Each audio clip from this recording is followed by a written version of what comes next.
Nosotros, Elio, a propósito Sí. de desasnarnos en 2 o 3 temas vinculados a los anuncios recientes, ganancias, monotributo, pero una novedad saliente a esta hora de la tarde para muchos que están haciendo la declaración jurada es que hay prórroga en la presentación de las declaraciones juradas. Así es, Paulino. Buenas tardes.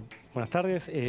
Hoy hace un ratito el Consejo Profesional de Ciencias Económicas había promovido el pedido de prórroga. Se estaría confirmando, mañana tenemos que esperar la resolución para el 22, 23 y 26 de junio las presentaciones de las declaraciones juradas. O sea, no vencen la semana próxima, sino Sí, ¿no? una semana más tarde. Una semana más tarde estaría. Bueno, muy bien, esa es una novedad. A ver, nos metemos con el tema monotributo y lo que anunció en el día de hoy Sergio Massa. Se supone que han actualizado cada una de las categorías, y digo se supone porque lo comentábamos con Paulino hace un tiempo, sigue estando por detrás de la inflación. ¿Cuál es tu primera lectura con respecto al anuncio que hizo? Mientras miramos la placa, si quieren, con los nuevos topes, digamos, ¿no? Sí, bueno, el monotributo es un universo grande de contribuyentes. ¿Cuántos son hoy? Y aproximadamente 5 millones de contribuyentes. 5 millones. 5 millones, y es ese escalón entre la informalidad y la formalidad, o sea, el cumplimiento general de los impuestos, como puede ser el IVA o el impuesto a las ganancias. Sí. De alguna manera, hay un número importante de gente y gente que está en la primera etapa, o sea, de la parte de lo que sería tributación. Entonces es una situación delicada. O sea, en las primeras categorías. En las primeras ¿La gran mayoría categorías está en las primeras categorías? Sí, es una pirámide. En A y en B tenés más del 50% de la gente, y en la medida que vas ascendiendo se va achicando la pirámide. O sea, tenés 2,5 millones que tienen un tope de facturación anual de 1.400.000 a partir de ahora y de 2.100.000 Sí. como máximo. O sea, Sí. nadie puede facturar ni siquiera 180.000 pesos por mes. Por mes. De estas dos categorías que reúnen más de la mitad del total de monotributistas. Y estas categorías rigen a partir del 1 de julio. Julio. Sí, hay que ver después la letra chica, cómo se termina reglamentando para ver la aplicación efectiva. En enero y en julio la gente se tiene que recategorizar. Correcto. Considerando los últimos 12 meses. Sí. Entonces, si vos el acumulado te da arriba del 1.400.000, vos tenés que ir a la escala siguiente. O sea, a la B. A la B. Hasta... Sí, a la C y la D en cada una. Hasta caer en responsable inscripto.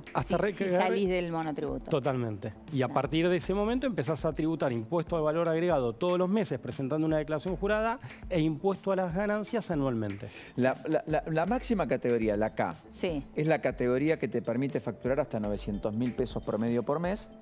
Es 1.379.000. O sea, alguien que tiene un kiosco, que tiene 2 empleados, tiene la categoría K.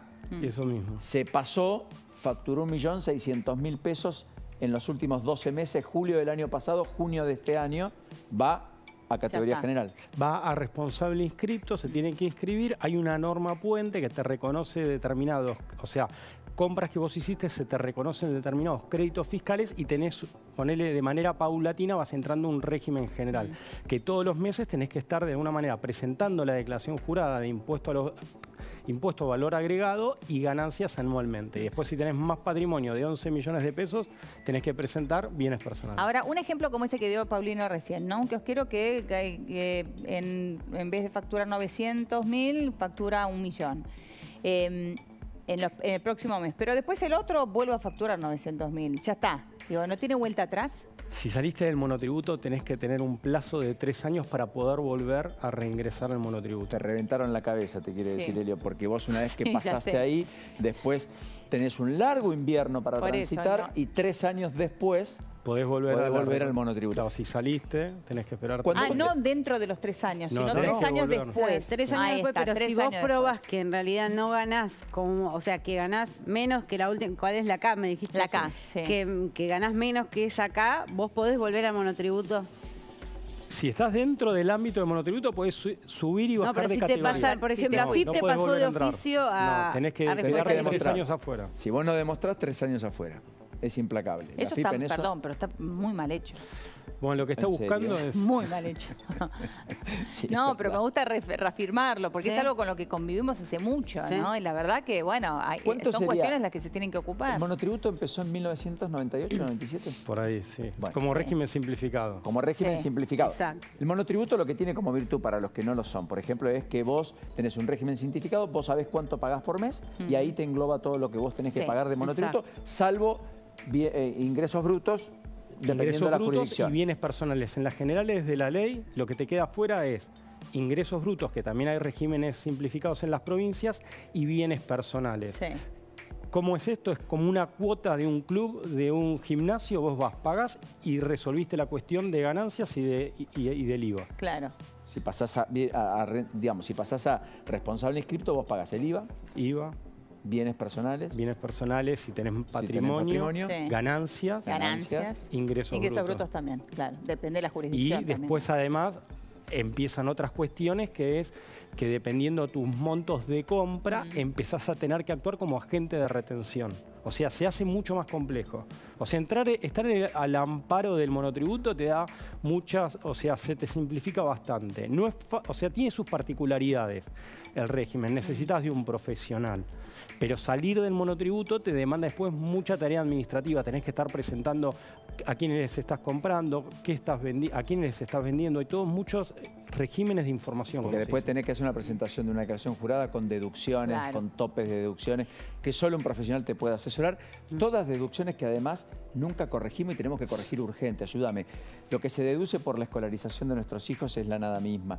Lo que se deduce por medicina prepaga para los que la tienen, que es una inmensa parte de los que están dentro del régimen general, también está muy limitado. Seguros de vida es nada. ¿Está bien? O sea, porque esto es otro aspecto, porque a veces el político te dice, aumenté el mínimo a partir... Claro, y con eso basta. Y con eso basta, sí. Y la verdad que sería mucho más beneficioso por ahí no aumentar tanto el mínimo, pero sí las deducciones, triplicarlas, cuadruplicarlas, entonces que todo aquello que vos gastas, que no es una ganancia, sea gasto, no ganancia. Claro. Que es la cuota del colegio de tu hijo, que es la prepaga que vos pagás. Mira, es muy interesante el comentario. Los impuestos a las rentas, el impuesto a las ganancias, la gente tendría que poder ahorrar plata de manera previa a tener que pagar el impuesto. O sea, te lo comento desde el punto de vista teórico-técnico. Correcto. La gente tendría que estar teniendo la posibilidad de ahorrar plata y después empezar a pagar el impuesto a las ganancias.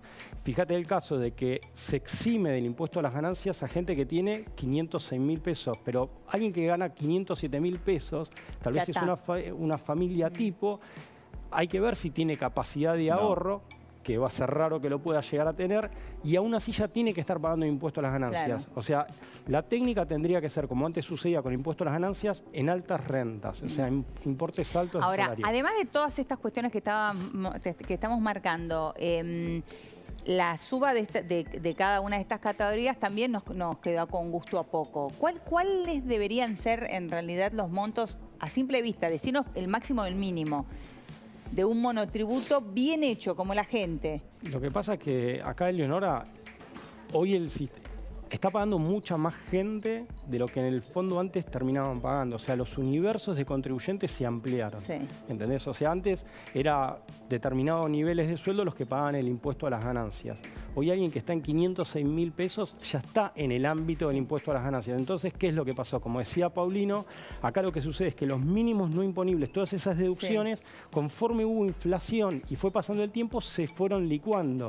Entonces, hoy es un impuesto casi, te diría, se podría llegar a decir que es casi al consumo. Sí, además... Casi al consumo. Casi al consumo. Muy importante. Y esto es importante. En la Argentina es el único país, o hay algún otro, en la región al menos yo no conozco, pero ayúdame, que vos pagás el mínimo, vos pagás anticipo a las ganancias.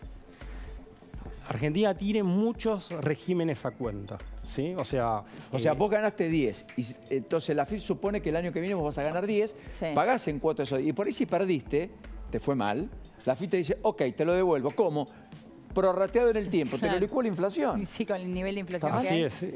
Es como decís, y ahí quiero aclarar, tal vez si alguien me está escuchando técnicamente, alguien puede decir, no es un impuesto al consumo, un impuesto a las ganancias. Lo que termina sucediendo es que como con esto que les comento, de que la gente no tiene capacidad de ahorro y ya está pagando el impuesto a las ganancias, ahí es donde te digo casi que después entra en una analogía. Si vos todo lo que de alguna manera estás obteniendo de ingreso y de alguna manera lo gastás en su totalidad, casi todo lo que ganás lo gastás, después entran en analogías. Entonces, el impuesto a las ganancias, todo el sistema tributario argentino habría que modificarlo para que la gente y sobre todo en las personas físicas, tengan capacidades de ahorro. Si eso no sucede, ahí se distorsionan estos tipos de impuestos. ¿Tenés idea cuántos impuestos tenemos en Argentina?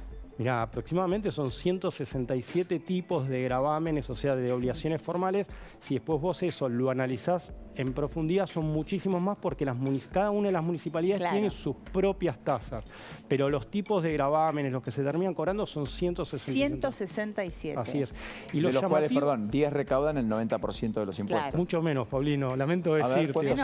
Vos tenés entre los 4 primeros gravámenes, el primero es el IVA, que está por arriba de un 30% de recaudación. Total. Después viene el impuesto a las ganancias con el 26%, toda la parte de derechos de exportación y después el impuesto al cheque.